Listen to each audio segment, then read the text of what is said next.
Di Venus Immunity Plus adalah minuman yang diekstrak dari sayur-sayuran dan buah-buahan yang tinggi dengan antioksida atau dikenali dengan superfoods.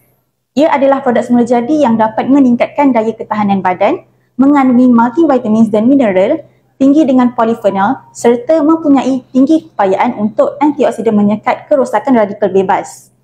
Ia juga diperkaya dengan prebiotik. Bahan kandungannya adalah seperti buah delima, cranberry, neogalacto-oligosaccharide, beta-alanin, cherry acerola, orange, astaxanthin, grapefruit, bilberry dan banyak lagi buah-buah dan sayur-sayuran yang tinggi dengan antioksidan. Ia amat digalakkan diambil oleh mereka yang mempunyai simptom seperti batuk, demam, selsema, lesu badan, alahan, resdung, masalah penghadaman seperti cirit-birit dan sembelit, masalah kulit seperti eczema dan kulit sensitif. Ia digunakan sebagai imun booster untuk meningkatkan imun sistem badan.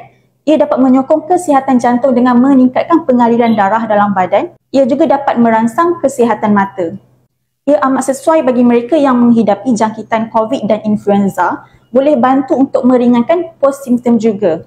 Selain itu, di Venus Immunity Plus juga dapat membantu mereka yang ada autoimmune disease seperti rheumatoid arthritis. Ia juga bantu masalah penyusutan kesihatan mental seperti Alzheimer dan demensia.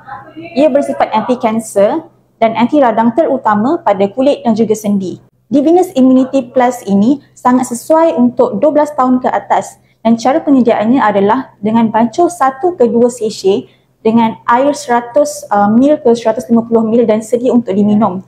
Digalakkan pengambilan pada waktu pagi sebelum makan atau pada waktu malam sebelum tidur.